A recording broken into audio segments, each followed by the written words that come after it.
We're going to be starting a new unit today called Polynomial Functions and Equations. Now, we learned about polynomial functions last year, so a lot of what we're going to do today you will recognize from last year, and it should be a review for you.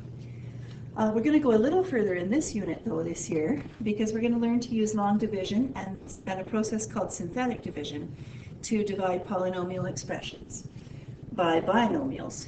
And then we're going to use those processes as a means to factor polynomial expressions. And when we do that, we'll be able to determine the zeros of the function. So just to review, a polynomial function is a function that is in this form where f of x equals, and then there's this big, long, confusing looking explanation of what a polynomial is.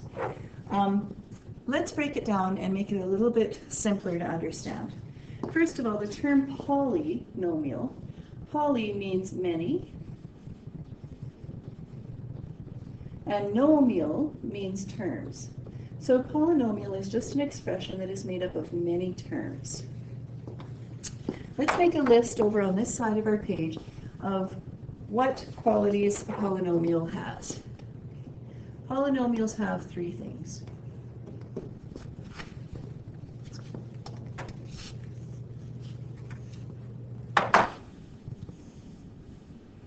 Leave myself quite enough room here. There we go. Polynomials have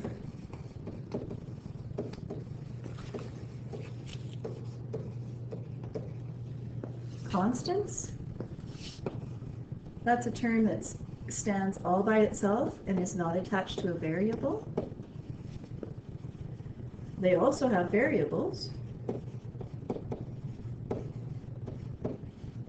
And they have exponents. But we're going to make a note here that the exponents must be positive whole numbers.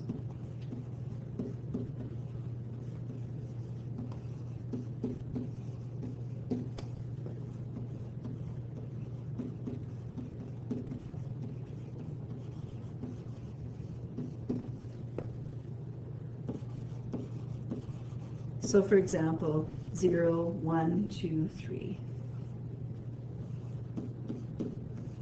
And on like that. If their exponent is anything else, then it would not be classified as a polynomial. Polynomials have exponents that are only positive whole numbers. Okay, so let's have a look at class example number 1. It says, consider the polynomial where f of x equals x to the fourth plus 7x cubed minus 8x squared plus 5. We need to state the degree of the polynomial. Well, the degree is the highest exponent of x. In this case, the highest exponent of x is 4. So that's the degree of the polynomial. The leading coefficient is the coefficient in front of x on the leading term. So when you are looking at a polynomial, you need to make sure, first of all, that it is listed in descending order of the values of the exponents. So in this case, we're going from x to the fourth to x cubed to x squared, and then really this is x to the 1. No, there is no x to the 1 term, and this is x to the 0, which is 1. Okay? And then when you have arranged your polynomial in descending order of the value of the exponents, then you'll be able to see what degree the polynomial is. You'll also be able to see what the leading coefficient is, the coefficient that is attached to the front of that x term of the highest exponent of x. In this case, we really have a leading coefficient of 1. If it's not stated, if there's nothing in front of that x, we assume that it is 1. The constant term in this case, that's the standalone number that is not paired with an x. And so in this case, the constant term of this polynomial function is 5. Okay.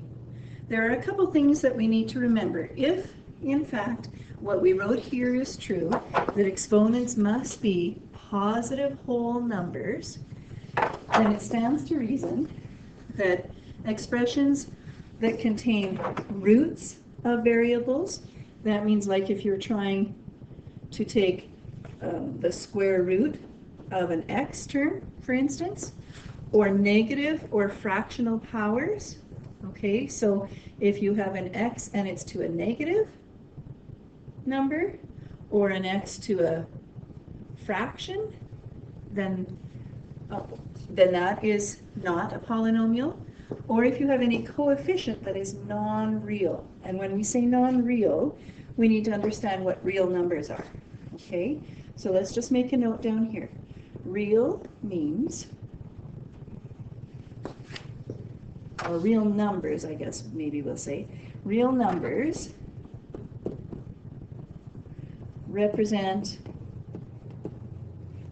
a quantity along a line,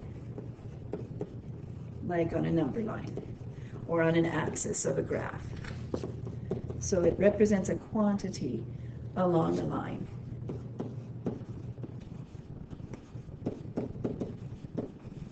Okay, so this means they can be rational numbers,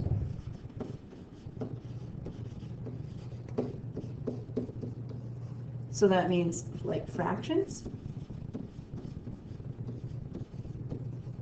or integers like positive or negative numbers, -1, +8, or they can be irrational numbers,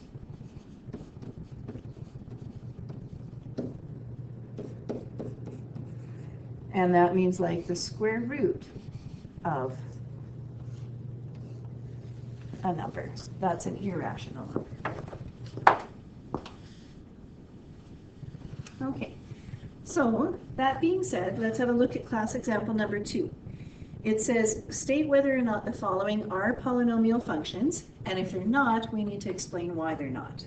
Okay, so have a look at A. We've got the function of x is equal to -5x cubed. This is okay because we have our positive whole number exponent. We've got a coefficient that is a real number. We run into the problem right here in this term. When we have x to the half, what that really means is square root of x, right? X to the half means square root of x. And this is what we can't have. We can't have roots of our variable. Okay, taking the square root, the cubed root, any root of our variable. Okay, so the answer is no.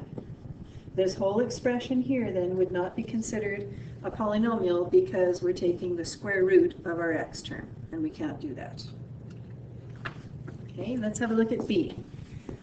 In B, I see this first term. Everything is okay in the first term. The second term, I'm looking at it and I'm noticing that I have a negative exponent. This would not be a polynomial expression because we have a negative exponent, so the exponent is not a whole number.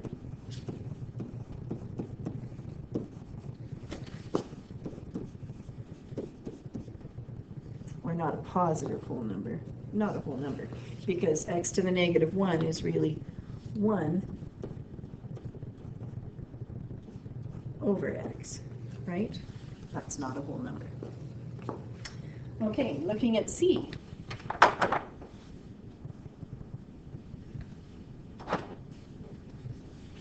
Right away, my eye notices everything is okay in this term, everything is okay in this term.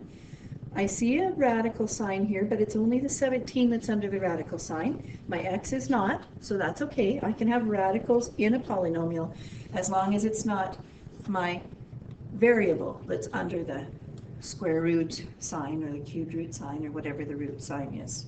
So, and then I have my constant term, which is okay. So yes, this is a polynomial function. Here though, I have a square root sign and I have my 5 under it, but my x cubed is also under it. So this would not be considered a polynomial function because the exponent is not a whole number.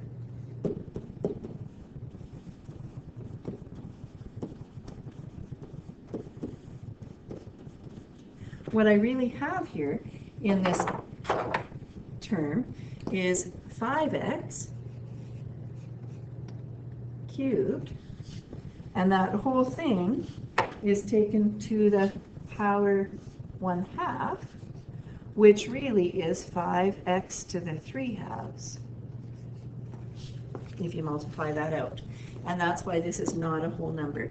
It's the exponent is a fraction, not a whole number. Okay, the next example, E. I see that my x squared term is under the square root sign, but because it's an x squared, I can take the square root of x squared. So really, this term in the middle here is the same thing as saying the square root of 3 times x, right? And so really, this is okay because I can take the square root of x. It does work out to be a whole a number. So yes, E would be considered a polynomial function. And F, I have a problem right here because I cannot, the coefficient here of x is the square root of -3, and I know from studying radicals that you can't take the square root of a negative number, or the square root of a negative number is undefined for real numbers. So this E is not a polynomial function. Okay, let's have a look at the second page and see if we can figure out the degree, the leading coefficient, and the constant in the two polynomial functions that were given in class exercise number 3. The instructions say sometimes a polynomial function can be in disguised form.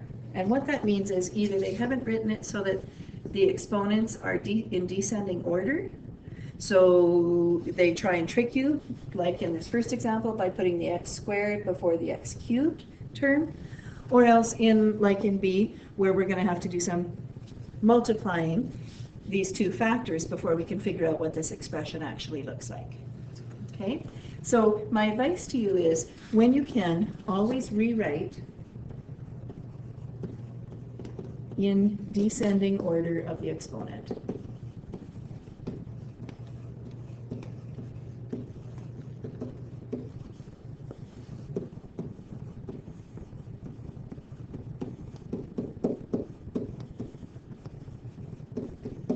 Okay, so when we do that, then we would actually have the -25x cubed would be first. Then we would have the positive 34x squared. Then we would have the positive 2x. Then we would have the -39. Once we've done that, then it's much easier to tell what degree this function is. The degree is the highest exponent of x. Well, that's x cubed, so that would be considered a function in degree 3. The leading coefficient as well is the coefficient that is attached to that highest exponent of x. So our leading coefficient is -25, and the constant term in this case is -39.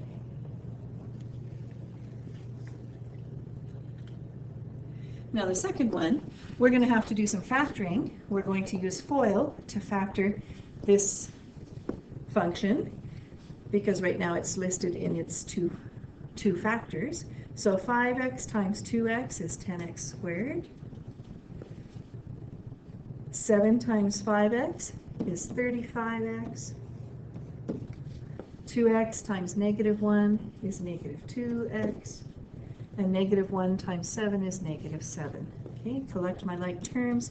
I've got 10x squared plus 33x minus 7. Okay, now I can look at this form, and it's much easier for me to read what degree it is. The highest exponent of x is squared, so that's a degree 2 function. The leading coefficient then is 10. and the constant term is negative 7.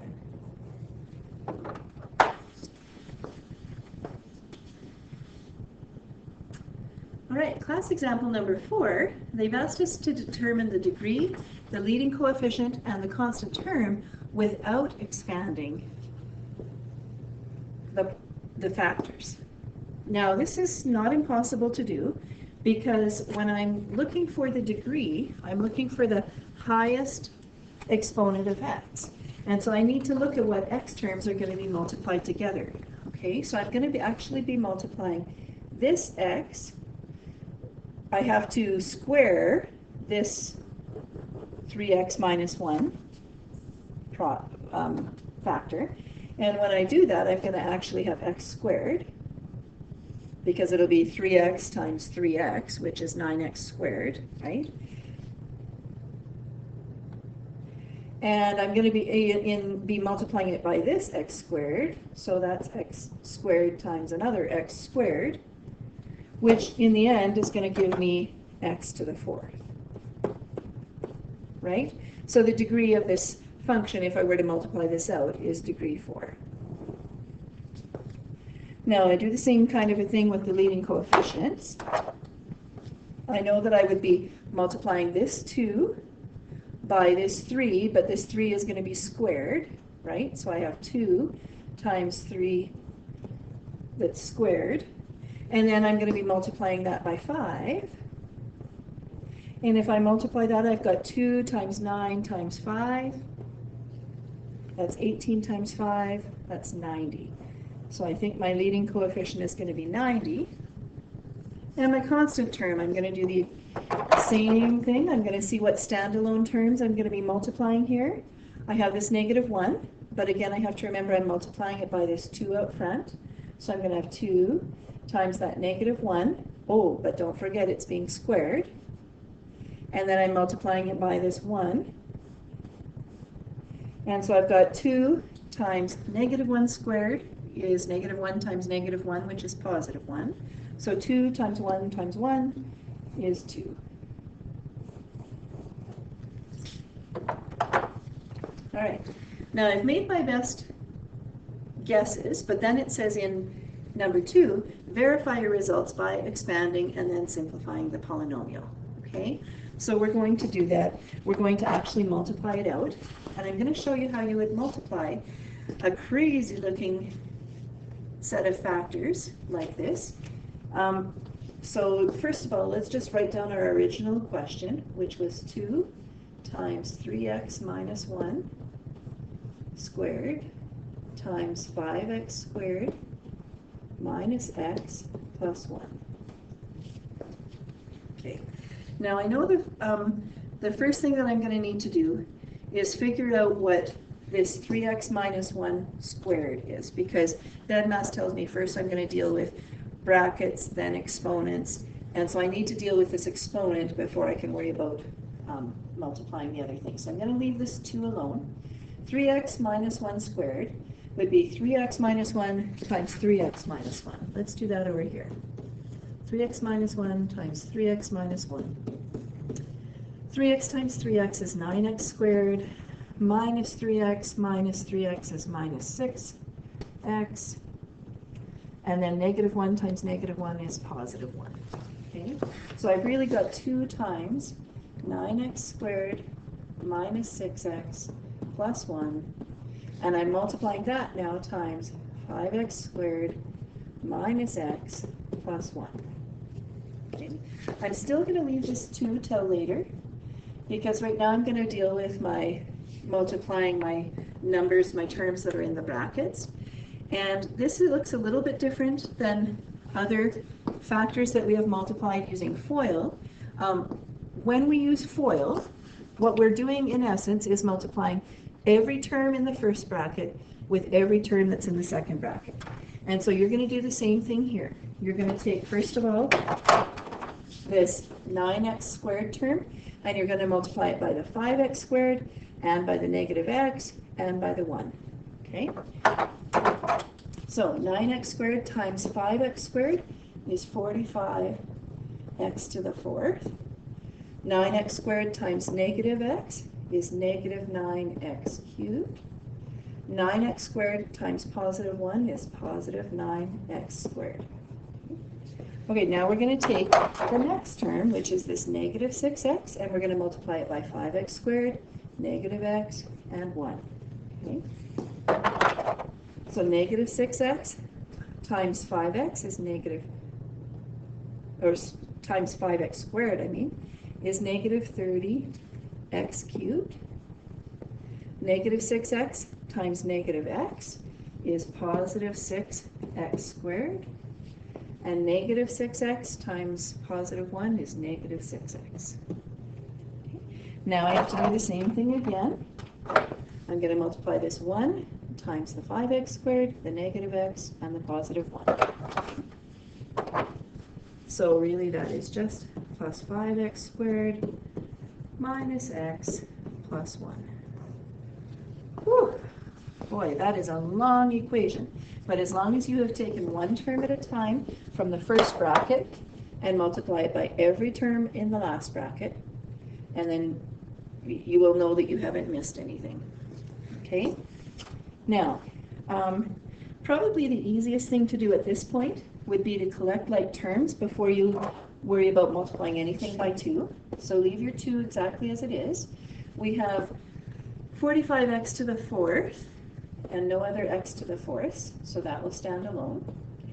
Then we have negative 9x cubed minus 30x cubed, that's negative 39x cubed.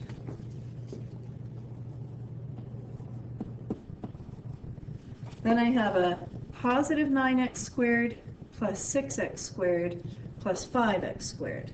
So I've got 9 plus 6 is 15, plus 5 is 20, so that's plus 20x squared.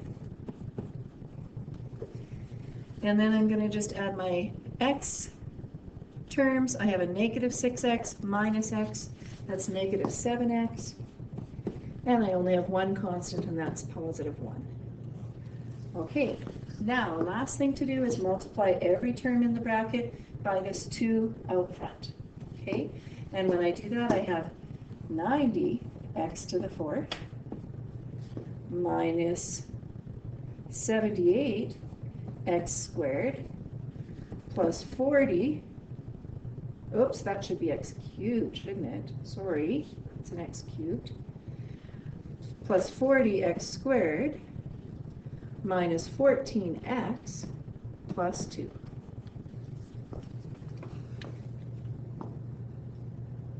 All right.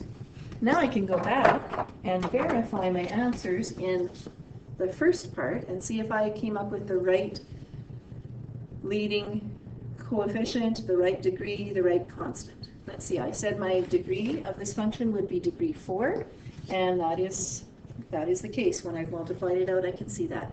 My leading coefficient, I thought would be 90, and sure enough, it is 90. And my constant I said would be 2, and it is 2.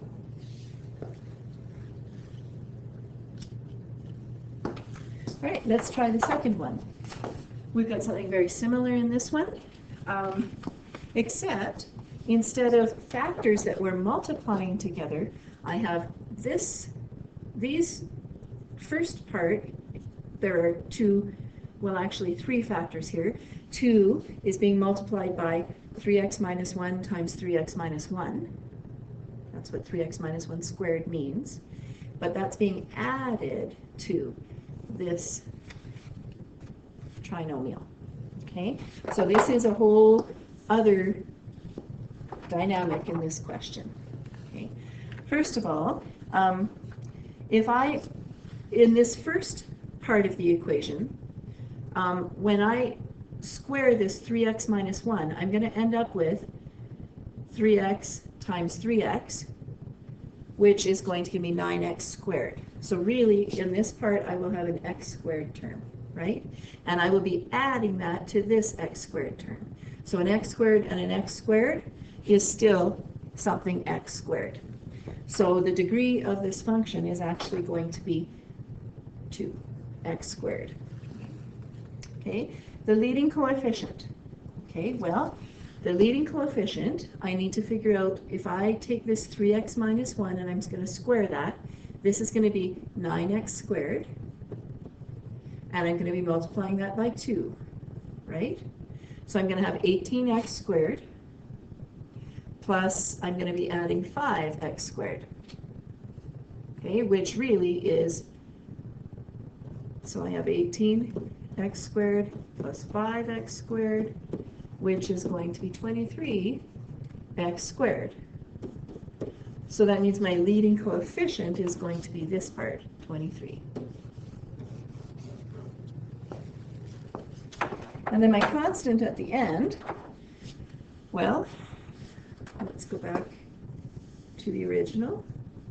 Okay. And I'm going to be, let's see, 3x minus 1 squared is going to be 3x minus 1 times 3x minus 1. And when I multiply that minus 1 times minus 1, it's going to give me a positive 1.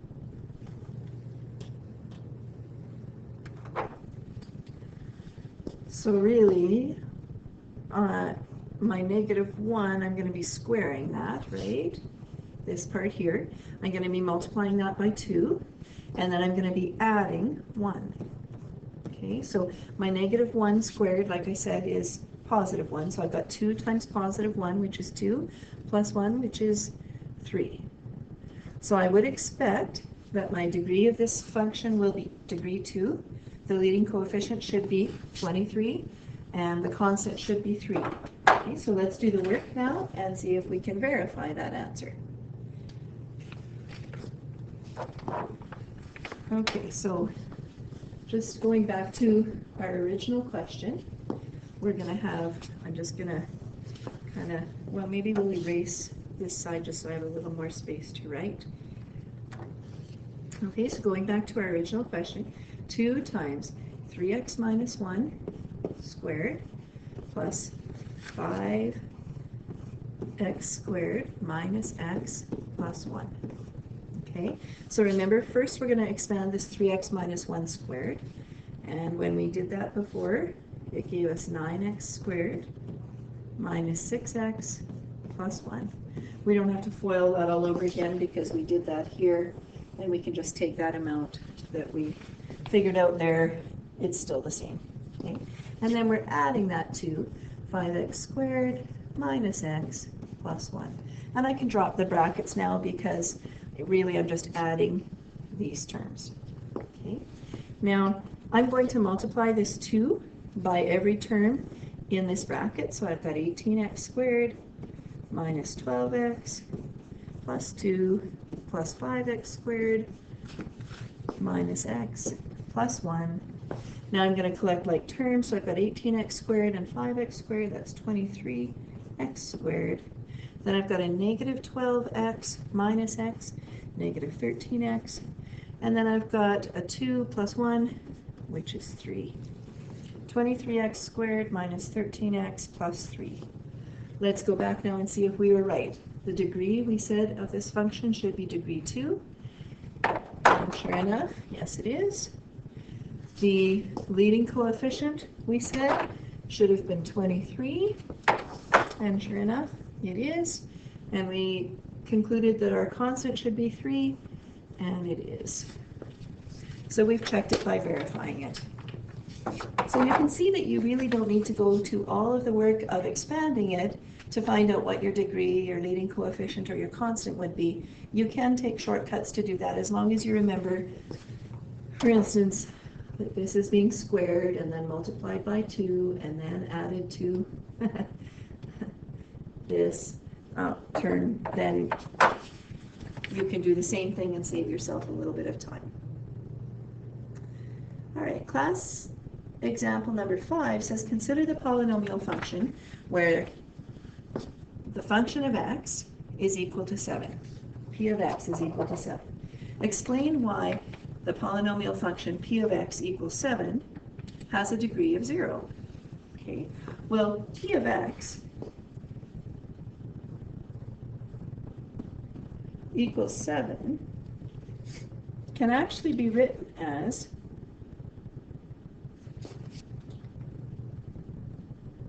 could actually be written as the function of x is 7 times x to the 0, right? Because we know that x to the 0 is really 1. So what this actually means is 7 times 1, which is just 7. So p of x equals 7. The exponent of x is 0.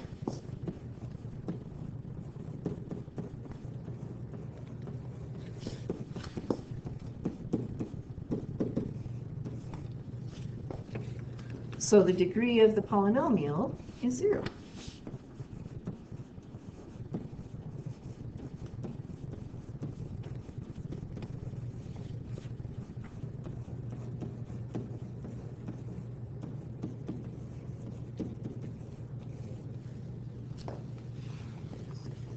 Okay.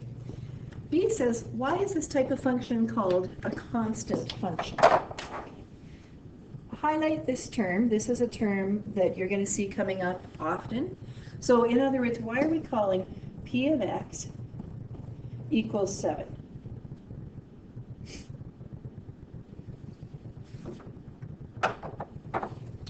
What this means is, no matter what the value of x is, your y is always going to be equal to 7. Okay? The value never changes. The value is constant. No matter what we plug in here for x, if our x was 5, the value of this function is always going to be equal to 7. So that's what we're going to say. No matter the value of x,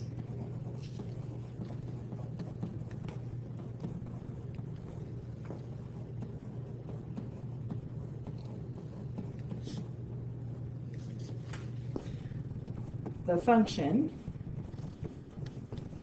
will always equal 7.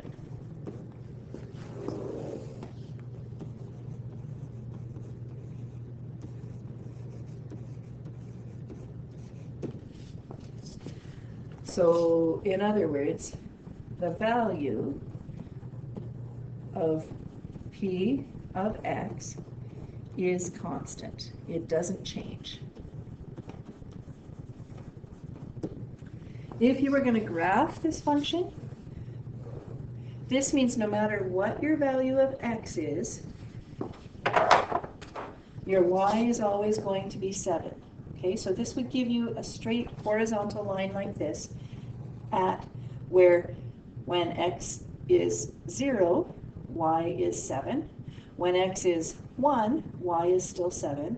When x is 2, y is still 7. When x is 4, y is still 7. And it'll give you this horizontal line that holds constant at a line where y equals 7. P of x really means y equals 7, right? Okay, so there are a couple different ways to classify polynomials. We can classify them by the number of terms they have, we can classify them by their degree, and we can classify them by the type of coefficients that they have. So let's have a look at what that means. In previous courses last year, we classified polynomials by the number of terms that they had. We know that the prefix mono means 1. So a monomial means a polynomial that only has one term. So that would be like the one that we were just looking at, where p of x equals 7. There's only one term. That's a monomial.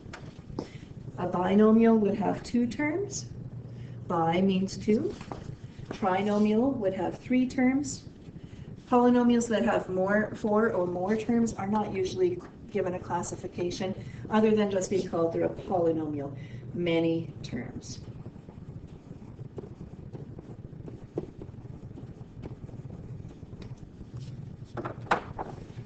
Okay, polynomials also can be classified by their degree. So we can classify them by the number of terms they have. We can classify them by the degree of the function. And when we do that, if it's a constant term, like p of x equals 7, that's degree 0, because the exponent on the x is x to the 0, which equals 1. Okay? Linear functions, those are functions like f of x equals 3x. Okay, so it's the x really is degree 1, right? When it's not, when there is nothing listed above the x as an exponent, it is assumed that it is 1, so that's linear function. That will give you a straight line, diagonally, either rising or falling. Quadratic is degree 2. This is a function like f of x equals x squared plus 2, okay, where you have degree 2, the highest exponent of x is 2. Cubic, degree 3, so f of x equals 2x cubed plus 3x squared plus 1, okay, and quartic, where you have degree 4. So let's have a look at these polynomial functions and see if we can tell the degree and the type, whether they're constant, linear, quadratic, cubic, quartic, what they are. Okay, so the first one, p of x equals c. Well, there is no x term, okay, so really what that means is it really is x to the 0, which equals 1, so that's really the same thing as saying c times 1, which is the same thing as saying c, right? So when you see no x term, that is degree 0, and the type of function that is, that's a constant function. That's that one that will give you a horizontal line at whatever the value is of c. Okay, the second one, where the function of x is ax plus b, we should recognize that. This is degree, the exponent on x here is really a 1, so this is degree 1. This is known as a linear function. This will give you a straight line going this way or this way. This one will give you a straight line going this way. Ax squared plus bx plus c. This is degree 2. This is quadratic. We know from last year the shape of this graph. This will give us a parabola opening up or down, depending on whether this leading coefficient is positive or negative, right here. This is degree 3. This is known as a cubic function. This will give us something in this shape. And degree 4, this is known as a quartic function. And they look almost like M's or W's.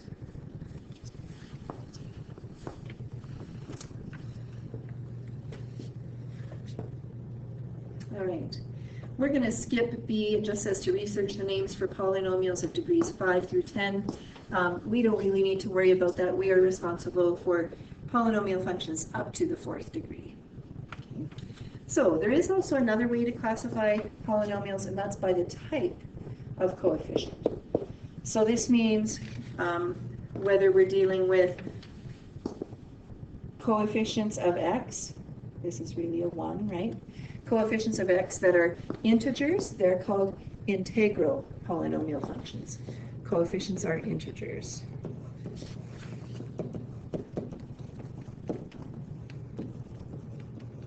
They can be positive or negative, but they're integers.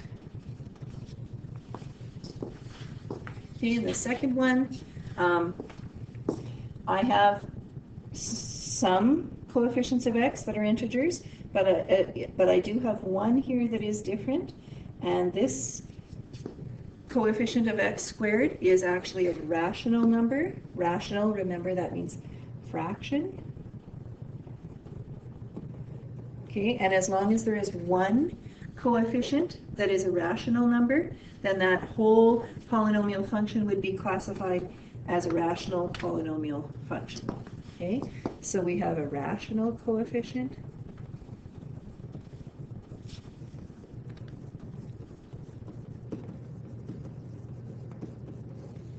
And the last one if we, same thing as before, if I even have one term where the coefficient of x is a real number, then we classify that whole polynomial function as a real polynomial function. So it has a real coefficient.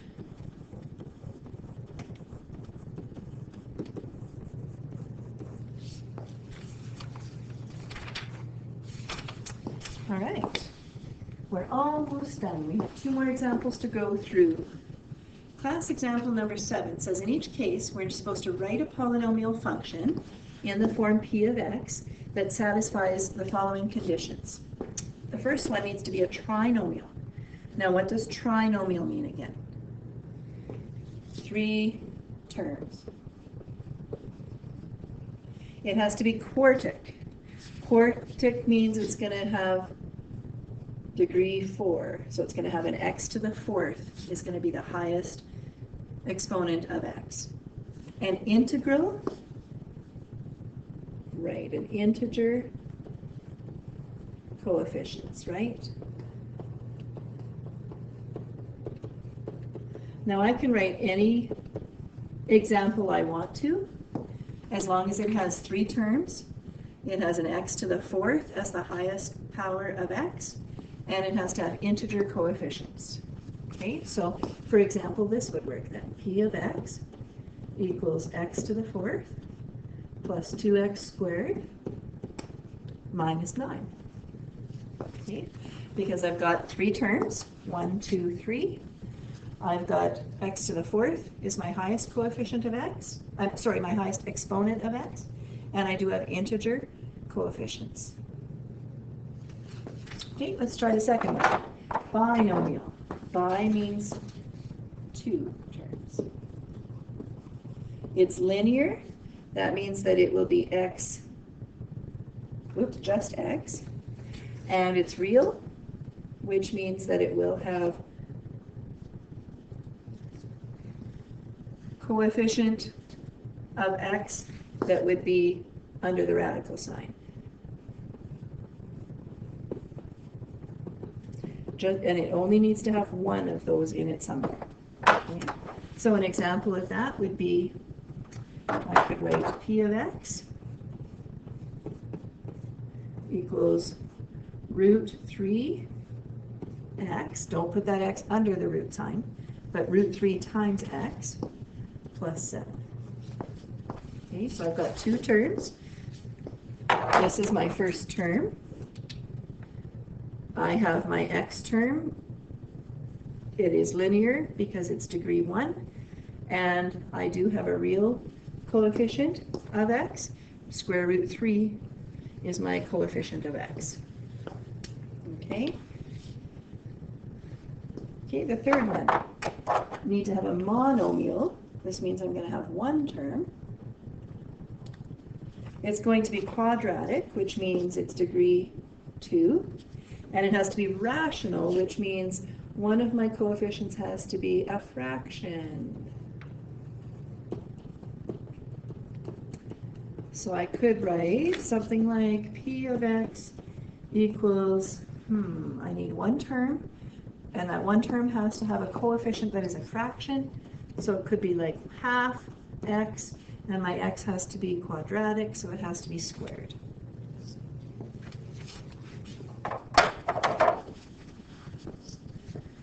All right, last question. Evaluating unknowns in a polynomial function. I've got p of x equals negative 3x squared plus ax plus 8. And I also know that p of 1 equals negative 9. So it asks us to figure out the value of this a that we don't know in that polynomial function. Well, if p of 1 equals 9, then I can just figure this function out putting in a 1 in each of the places where x is, right? So that's like saying negative 3x, negative 3 times 1 squared,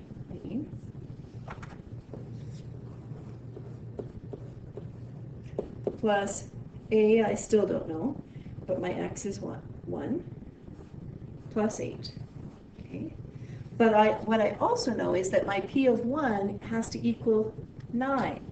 So I can go back here then, and I can say, well, that's going to be all equal to 9. So I can solve 9 equals negative 3 times 1 squared, which is 1, plus 1a, which is just a really, plus 8.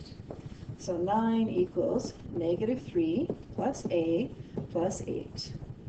So 9 equals negative 3 plus 8 is positive 5 plus a. So a, I'm going to subtract 5 from both sides. A is 4.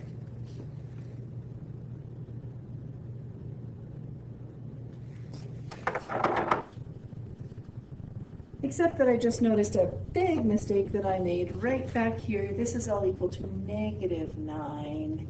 Sorry guys, not just 9, negative 9. And so in that case, when I subtract 5 from this side, negative 9 minus 5 is negative 14. Sorry. Something didn't look right there.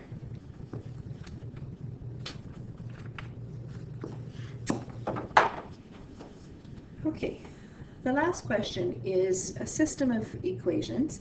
We have to figure out the values of a and b in the function p of x equals negative 2x squared plus ax plus b if p of 2 is negative 18 and p of negative 3 is negative 13.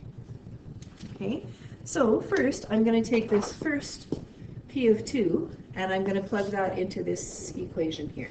Okay, so p of 2 is negative 18. So negative 18 is going to equal negative 2, and I'm going to put in this 2 everywhere where there's an x.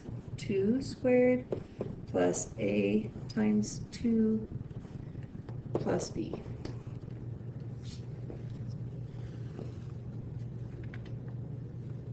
Okay, so this is negative 18 equals negative 2 times 2 squared is 4 plus 2a plus b. This is negative 18 equals negative 8 plus 2a plus b. And I'm going to now add 8 to each side, so I've got negative 10 equals 2a plus b. Okay, now I'm going to do the exact same thing again, but this time I'm going to put the fact that the function of negative 3 will make this function equal negative 13. So negative 13 is going to equal negative 2. Now I'm putting in negative 3 everywhere where there's an x. Negative 3 squared plus a times negative 3 plus b. Okay, so I've got negative 13 equals negative 2 times negative 3 squared is positive 9 plus, oops, a times negative 3 is going to give me negative 3a plus b. Negative 13 equals negative 18 minus 3a plus b. Okay, I'm going to subtract, I'm going to add 18 to both sides, so that gives me positive 5 equals negative 3a plus b. Okay, so now I'm going to take my two equations and I'm going to put them one above the other so that I can solve. So I'm going to have negative 10 equals 2a plus b, and the other one is 5 equals negative 3a plus b. Okay. Now, because I have both an a and a b term, what I really want to do is for the b's to cancel each other out. So I've got a positive a, I would have to subtract, or positive b, I'd have to subtract a b to equal 0. So I'm going to subtract this whole amount from negative 10 equals 2a plus b. Okay, so when I do that, I've got b minus b, that's nothing, so b minus b, they cancel each other out. I've got 2a minus negative 3a, which is 2a plus 3a, so I've got 5a. And I've got negative 10 minus 5 is negative 15. So that means a is 3. Sorry, negative 3. Now, once I figured out what my A is, then I can go back and I can plug that value into either equation. It doesn't matter which one. So I'm going to just plug it into this first equation. Negative 10 equals 2a plus b. And I'm going to plug in what I know a is now, which is negative 3. And that will give me negative 10 equals negative 6 plus b.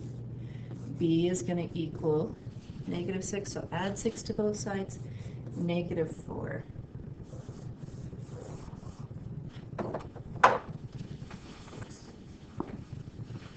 Okay, the assignment for this lesson today, we're going to assign a few different questions than what this says. I'd like you to try number 1, number 2, ACE, number 3, number 4A, number 5, ACE,